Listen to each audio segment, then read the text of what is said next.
지난주 말씀은 하나님의 눈과 마음으로라는 말씀이었습니다. 지난주일 말씀을 통해 우리의 눈은 무엇을 보며 즐거워하고 있는지 살펴보았습니다.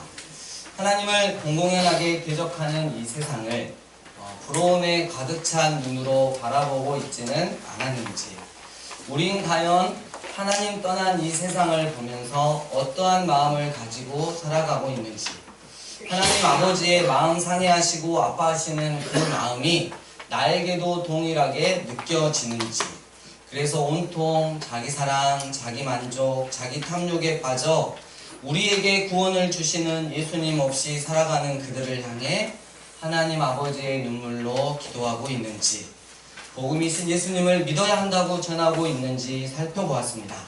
다같이 사도행전 17장 16절 함께 말씀 암송하시겠습니다. 살아계신 하나님의 말씀. 바울이 아덴에서 그들을 기다리다가 그 성에 우상이 가득한 것을 보고 마음에 격분하여. 사도행전 17장 16절 말씀. 아멘. 바울의 눈과 마음을 우리 주위로 그리고 광주 도심으로 돌려봅시다. 무엇이 보이겠습니까? 마찬가지로 온갖 우상들이 가득한 것이 보일 것입니다. 하나님에 대해 알려고 하지 않습니다. 고의적으로 하나님의 존재를 부인하거나 믿지 않습니다. 그 대신에 하나님을 대체할 우상들을 만들어내었습니다. 마음의 정욕대로 부끄러운 욕심대로 죄를 짓고 삽니다. 자기만 알고 돈을 사랑하고 으스대고 거만하며 하나님을 모독합니다. 부모를 무시하고 버릇없이 굴고 상스럽게 행동하고 죽기 살기로 경쟁하고 고집을 부립니다. 남을 헛뜯고 난폭하고 잔혹하고 남을 비꼬고 배반하고 무자비하고 허풍을 떱니다. 정욕에 빠지고 하나님을 몹시 싫어합니다. 겉으로는 경건한 척하지만 그들 속에는 짐승이 들어앉아 있습니다. 온통 자신만 사랑하고 탐욕으로 만들어낸 우상들을 소유한 그들을 보면서 우리도 바울이 느꼈던 것처럼 분노해하며 안타까워해야 할 것입니다. 하지만 거기가 끝이 아닙니다. 하나님 아버지의 긍휼의 마음으로 그들을 위해 기도하고 복음이신 예수님을 전해야 하는 것입니다. 세 번째로 바울이 행한 것입니다. 지난주에 이어서. 그래서 바울은 회당에서는 유대인 및 경건한 사람들과 또 장터에서는 날마다 만나는 사람들과 변론했습니다. 어떤 에피쿠로스와 스토아 철학자들도 바울은 쟁론했습니다. 그 도시의 우상의 숭배에 대한 바울의 반응은 혐오와 경악을 뛰어넘는 그 어떤 것이었습니다. 그는 오로지 절망에 빠져 두 손 들고 단념하거나 어쩔 도리 없이 눈물 짓거나 아니면 아테네 사람들에게 저주와 욕설을 퍼붓지만은 않았습니다. 그렇습니다. 그는 예수님에 대한 좋은 소식을 그들에게 전했습니다. 그는 복음을 선포함으로 그들이 우상으로부터 살아계신 하나님께로 돌아와 그분과 그분의 아들에게 그 이름에 합당한 영광을 돌리도록 설득하려 애를 썼습니다. 우리는 오늘 본문을 통해 그와 함께 이야기했다고 하는 세 집단을 보게 됩니다. 첫 번째 집단은 늘 하던 대로 그는 안식일날 회당에 가서 거기에서 유대인들과 또 이방 사람 예배자들에게 말씀을 전했습니다. 그는 역사적 예수님을 선포하며 성경의 그리스도와 역사적 예수는 동일한 존재로서 하나님이 보내신 죄인들의 구세주임을 밝혔습니다. 둘째로 그는 광장에 가서 거기에서 우연히 지나치는 사람들과 이제는 안식일 뿐만 아니라 날마다 변론하였습니다. 바울은 일부러 유명한 소크라테스식 대화법, 즉 질문과 대답을 포함하는 대화법을 채택했던 것 같습니다. 그는 사실상 일종의 그리스도인 소크라테스였습니다. 그러나 소크라테스가 알았던 그 어떤 것보다 더 나은 복음이신 예수님을 바울은 가지고 있었던 것입니다. 셋째로 에피쿠로스 학파와 스토아 학파 철학들이 그와 논쟁하고 역으로 바울이 그들과 논쟁하기 시작했습니다. 에피쿠로스 학파 학교 다닐 때 배우셨죠? 예, 스토아 학파 이렇게 배우셨죠? 에피쿠로스 학파는 세상을 좀 더러운 걸로 봐요. 그래서 쾌락주의에 많이 빠졌고요. 스토아 학파는 범신론이요.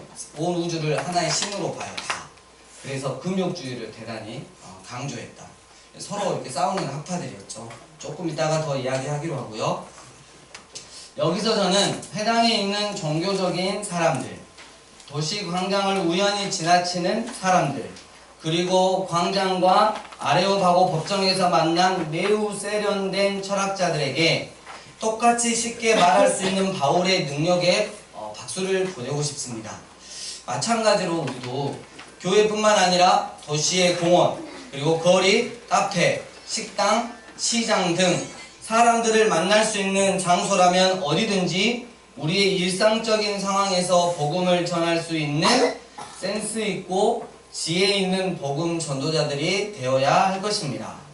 그러기 위해서는 우리부터 십자가 완전한 복음에 대한 절대 믿음과 확신이 있어야 하는 것입니다. 예수 그리스도는 그 어느 누구에게라도 부끄러울 것이 없는 진리요 복음이다라는 절대 믿음과 확신 말입니다. 예수 그리스도 외에는 그 어떤 누구에게도 구원이 허락이 되어 있지 않다는 것도 정확하게 우리는 전파해야 할 것입니다. 예수 그리스도를 제껴놓고 그 다른 어떤 것을 전하면 똑같이 지옥에 배나도 지옥의 자식으로 만든다고 예수님은 직접 말씀하셨습니다. 네 번째, 바울이 말한 것입니다. 유대인들, 이방인 예배자들, 광장에서 지나가는 사람들, 그리고 철학자들과 나눈 바울의 복음 전도적 대화는 여러 날 동안 지속되었을 것입니다. 그것은 그의 전체 사역에서 가장 위대한 기회들 중 하나, 곧 세계적으로 유명한 아테네의 최고 법정인 아레오바고에서 복음을 제시할 기회를 주었던 것입니다. 어떻게 이 일이 일어났을까요? 에피쿠로스주의와 스토아주의 철학자들은 바울의 메시지에 두 가지로 반응했습니다. 그 가운데 어떤 이들은 바울을 모욕했습니다. 그들은 이 말쟁이가 무슨 말을 하고자 하느냐 하고 물었습니다. 말쟁이 뜻이 정확하게 이렇게 해석을 해보면 잘난 척하는 작은 사내예요. 작은 사내니까 저는 적어도 포함이 안 돼요. 네, 저는 미들입니다. 머릿속에는 독창적인 사상이 없으면서 여기저기서 지식의 부스러기들을 주워 모으며 거리낌 없이 다른 사람의 사상을 표절하는 사람을 말쟁이라고 그 당시에 했었어요. 또 그 철학자들 가운데 어떤 사람들은 이방 신들을 전하는 사람인가 보다라고 하였습니다. 누가는 이는 바울이 예수와 몸의 부활 전함을 인함이었더라라고 설명하고 있습니다. 그들은 바울을 붙들어 아레오바고로 가며 말하기를 네가 말하는 이 새로운 가르침이 무엇인지 우리가 알 수 있겠느냐? 네가 어떤 이상한 것을 우리에게 들려주니 그 무슨 뜻인지 알고자 하노라 라고 말했습니다. 모든 아테네 사람과 거기서 나그네 된 외국인들은 가장 새로운 것을 말하고 듣는 외에는 달리 시간을 쓰지 않았습니다. 이러한 성향을 우리 주님께서 이용하셔서 바울에게 복음을 전하라고 아테네의 최고의 법정 아레오바고에 세우신 것이었습니다. 이에 바울은 5가지 방식으로 살아계시고 참되신 하나님을 선포했으며 그럼으로써 우상숭배의 잘못들, 심지어 혐오스러움을 폭로했습니다. 첫째로 하나님은 우주의 창조주라는 것입니다. 우주와 그 가운데 있는 만물을 지으신 하나님께서는 천지의 주제신이 손으로 지은 전에 계시지 아니하시고 이러한 세계관은 원자들이 우연히 결합한 조합임을 강조하는 에피쿠로스 학파나 사실상 범신론과 다름없는 스토아 학파의 세계관과는 전혀 달랐습니다. 그 대신에 하나님은 존재하는 모든 것의 인격적인 창조주이시며 그분이 만드신 모든 것의 인격적인 주님이시라는 것입니다. 그러므로 모든 것을 만드시고 주관하시는 그분이 자신이 창조하신 인간들이 만든 신전에 살아 계신다고 가정하는 것은 터무니없다는 것입니다. 창조 후 하나님을 제한하거나 국한하려는 그분을 인간이 만든 건축물이나 구조들, 개념들에 제한시키려는 모든 시도는 바보 같은 짓이라고 바울은 말했던 것입니다. 둘째로 하나님은 생명을 유지하는 분이시라는 것입니다. 또 무엇이 부족한 것처럼 사람의 손으로 섬김을 받으시는 것이 아니니 이는 만민에게 생명과 호흡과 만물을 친히 주시는 이심이라. 하나님은 그분이 창조하시고 그분이 지으신 인간에게 주신 생명을 계속 유지시키십니다. 그러므로 생명을 유지시키는 그분 자신이 유지를 받으실 필요가 있으며 우리의 필요를 공급해 주시는 그분 자신이 우리의 공급을 필요로 하신다고 가정하는 것은 정말 터무니없다고 바울은 말했던 것입니다. 그렇습니다. 하나님을 길들이거나 복종시키려는 시도, 그분을 우리가 주는 음식과 잘 곳을 의지하는 애완동물 수준으로 끌어내리려는 모든 시도 역시 우스꽝스럽게 역할이 전도된 것입니다. 우리가 하나님께 의존하고 있는 것이지 하나님이 우리에게 의존하고 계신 것이 결코 아님을 우리는 항상 인지하고 있어야 할 것입니다. 셋째로 하나님은 모든 민족을 다스리는 분이시라는 것입니다. 인류의 모든 족속을 한 혈통으로 만드사 온 땅에 살게 하시고 그들의 연대를 정하시며 거주의 경계를 한정하셨으니 이는 사람으로 혹 하나님을 더듬어 찾아 발견하게 하려 하심이로되 그는 우리 각 사람에게서 멀리 계시지 아니하도다. 우리가 그를 힘입어 살며 기동하며 존재하느니라. 비록 하나님이 개개 나라들의 폭정과 공격에 책임을 지실 수 없기는 하지만 그래도 각 나라의 역사와 지리는 궁극적으로 그분의 통제하에 있다는 것입니다. 게다가 이에 대한 하나님의 목적은 자신의 형상으로 지으신 인간이 그분을 더듬어 찾기만 하면 만날 수 있도록 하는 것이었습니다. 그러나 성경의 나머지 부분이 분명하게 말하고 있듯이 이러한 소망은 인간의 죄로 인해 성취되지 않았습니다. 죄는 사람들이 그들의 소외된 상태가 부자연스러운 것임을 느껴서 하나님을 더듬어 찾을 때마저도 사람들을 하나님으로부터 소외시킵니다. 그러나 이 소외에 대해서 하나님을 비난하거나 아니면 그분을 멀리 계시고 알 수 없으며 우리에게 무관심한 분으로 간주하면 안 된다는 것입니다.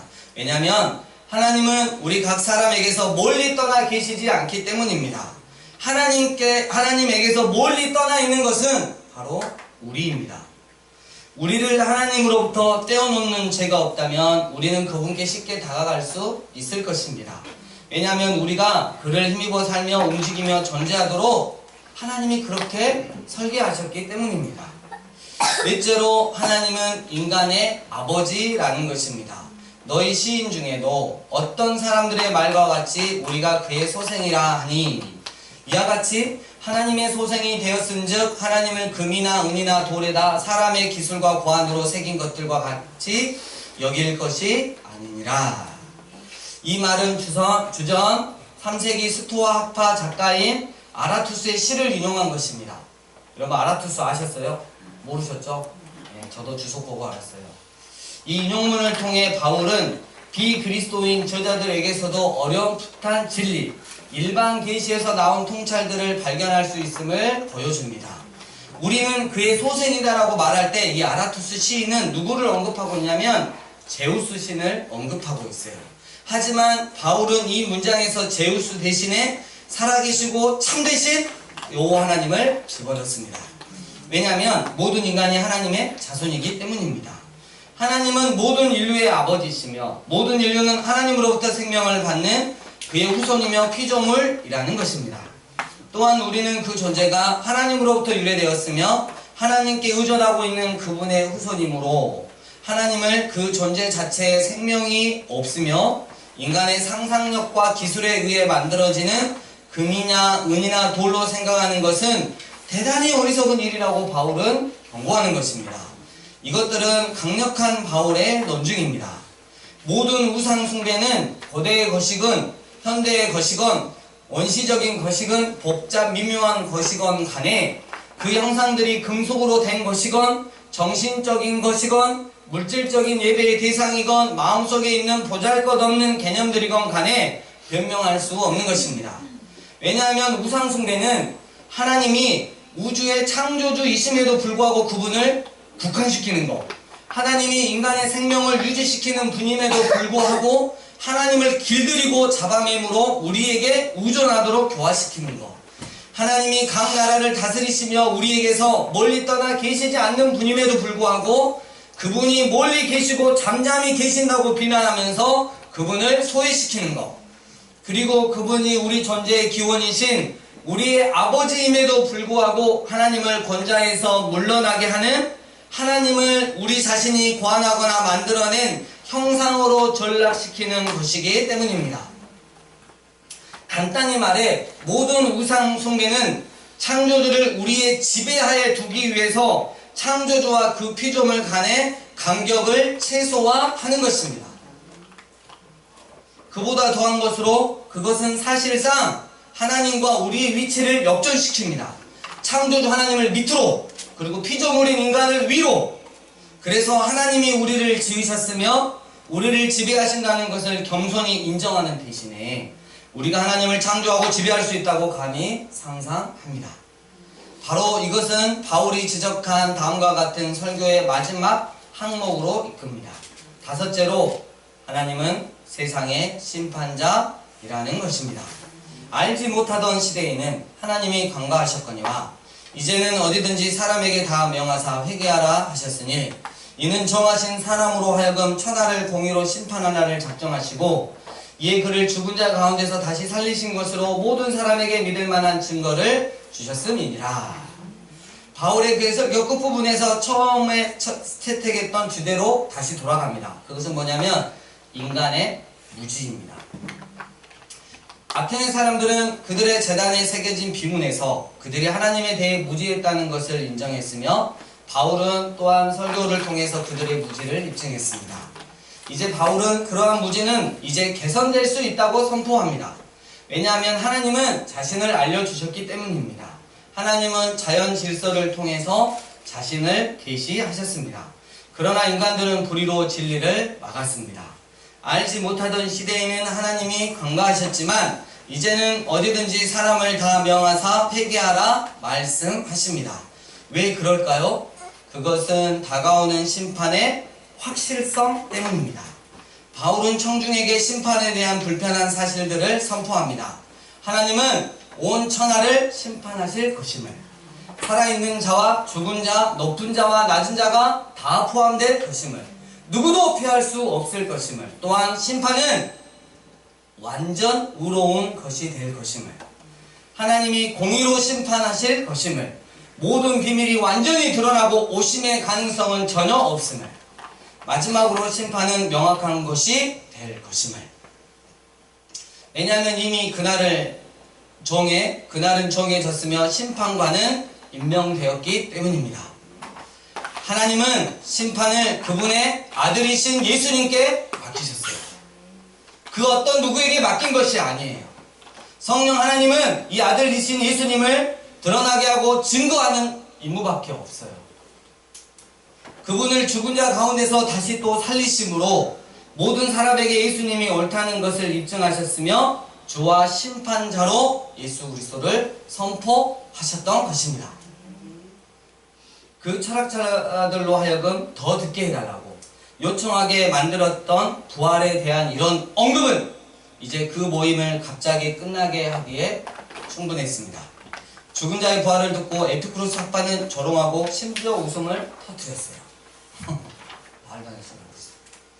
또 스토아 학파는 이 일에 대해서 네 말을 다시 듣겠다 하고 좀 진지했어요. 바울은 그들을 떠났습니다. 그 모임이 흩어졌기 때문이죠. 그러나 몇 사람이 바울을 가까이 하며 믿었습니다. 그중 아레오바고, 갈리자도, 그리고 또 여자와 또 다른 사람들도 믿었습니다. 말씀을 정리합니다. 바울은 하나님을 몹시 싫어하고 자기만 위하고 자기만 사랑하는 온갖 탐욕으로 살아가고 있는 아테네 사람들에게 저주와 욕설을 부으며 단정하지 않았어요. 오히려 그들이 꼭 들어야 하는 복음, 즉 예수님을 그들에게 전했습니다. 예수님을 전하지 않고 다른 어떤 것을 전하면 다 망하는 것입니다. 안식일에 회당에 가서는 유대인과 이방인의 예배자들에게, 평일에는 우연히 지나치는 사람들에게, 그리고 당시에 상당한 지식을 가졌던 철학자들에게도 복음이신 예수님을 전했습니다. 바울은 예수님을 그 어느 누구에게라도 부끄러울 것이 없는 진리요 복음이다라는 절대 믿음과 확신을 가지고 그 누구에게라도 그들의 수준에 맞춰 복음을 지혜롭게 전했습니다. 바울은 이제 세계적으로 유명한 아테네 최고 법정인 아레오바고에서 복음을 전할 기회를 얻었습니다. 거기에 모인 사람들 가운데 일부는 바울을 머리에 든 것이 별로 없는 잘난 척만 하는 외모로 별로인 자로 취급했습니다. 그러나 바울은 자신을 대하는 그들의 태도에는 전혀 관심이 없었습니다. 복음이신 예수님을 어떻게 하면 지혜롭게 잘 전할 수 있을까에만 관심이 있었습니다. 그렇기 때문에 오늘 본문의 바울의 복음 전함은 오늘날의 신학자들도 하나같이 인정하는 완벽한 복음 전함의 모델로 인정했던 것입니다. 내용은 이렇습니다. 하나님은 온 세상의 창조주가 되십니다. 세상은 우연히 생겨난 것이 아닙니다. 또 자연에 존재하는 것들이 신들이 될 수 없습니다. 때문에 하나님은 없다라고 생각하는 것과 피조물인 우리가 어떤 형상이나 건물을 만들어 그 안에 하나님을 가둘 수 있다고 생각하는 것은 잘못된 것입니다. 그것은 결국 내가 하나님이 되어 내가 하고 싶은 대로 살겠다고 하는 것과 같습니다. 우리가 하나님을 유지시키고 지켜주는 것이 아닙니다. 온 세상을 창조한 하나님이 우리의 생명을, 우리의 호흡을, 우리에게 주신 모든 만물을 유지시키고 지켜주십니다. 하나님을 마치 애완동물처럼 내 뜻대로 길들이겠다, 길들일 수 있다, 이건 정말 말도 안 되는 일입니다. 하나님은 각 나라를 지금도 다스리고 계십니다. 멀리 떠나 계시지 않습니다. 단지 죄가 우리와 하나님 사이를 단절시켜 놓았습니다. 하지만 우리가 하나님을 향한 간절함으로 나아간다면 분명 하나님을 만날 수 있습니다. 그러니 하나님을 내 삶에서 소외시켜선 안 될 것입니다. 우리는 우리가 만든 신인 제우스의 소생이 아니라 지금도 살아계셔서 역사하시는 하나님의 소생입니다. 하나님이 바로 우리의 아버지이실진데 그 창조주 되시는 하나님 아버지를 우리의 지배하에 둔다? 하나님 아버지보다 나를 더 높게 둔다? 마음에 안 들면 하나님 아버지를 없애주겠다라고 생각하고 실행에 옮긴다면 이 얼마나 악하고 슬픈 일입니까? 이 시간 우리가 하나님에 대해 무지했다고, 제대로 알지 못했다고 인정합시다. 그리고 회개합시다. 하나님께서는 온 세상을 당신의 공의로 심판할 날을 작정하셨지만 아들 예수님의 생명을 십자가에서 주셨고 예수님과 십자가에서 연합한 자들에게 영원한 소망을 주시기 위해 부활시키셨습니다. 이젠 우린 그분을 마음 중심으로 믿어야 할 것입니다. 예수 그리스도, 그분은 우리에게 구원자가 되심과 동시에 심판자가 되심을 우린 명심해야 할 것입니다. 살아계신 사랑하는 강주 삶예배인교회 예배자 여러분,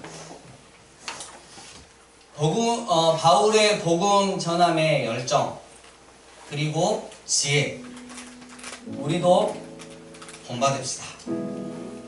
우리가 마음에 품은 자들뿐만 아니라 우연히 지나치는 사람들까지도 복음이신 예수님을 전하는 열정, 그리고 그 누구에게라도 복음이신 예수님을 알아보기 쉽게 이해되게 설명하는 지혜, 그리고 결단을 요구하는 복음 전함.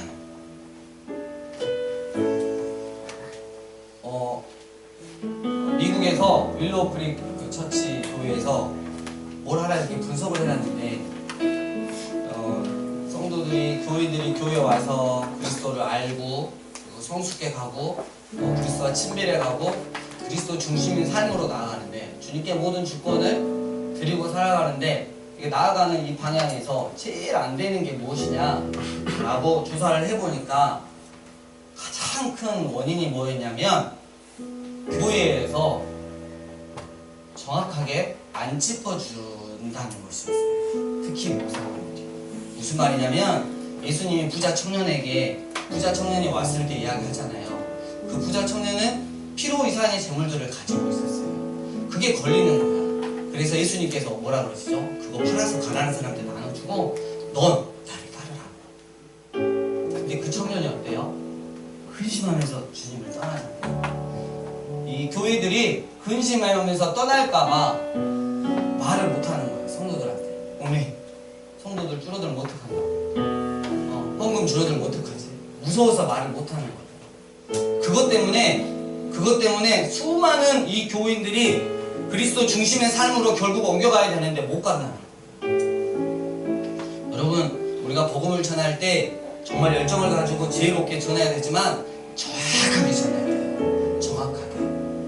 요즘 시대를 보면 하나님이 우리를 너무 사랑하셔서 아들 예수님을 친히 이 땅 가운데 보내주셔가지고 십자가에서 생명을 주셨잖아요. 그리고 성령 하나님은 이름도 없으세요. 그 겸손한 그 성령 하나님이 오직 복음이신 예수님만 드러내는 그런 사역들을 하시잖아요.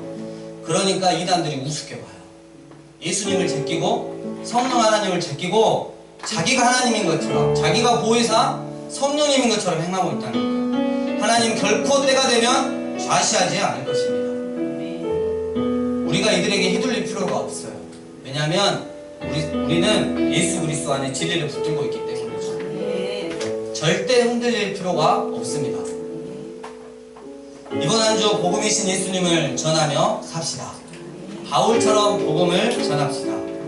복음이신 예수님에 대한 전도의 열정, 복음을 전하는 데 있어서의 지혜로, 그리고 삶의 결단을 요구하는 복음의 전함, 다 우리의 것들이 되게 합시다. 이 시간 주신 말씀 가지고 하나님 앞에 기도하며 나아가겠습니다.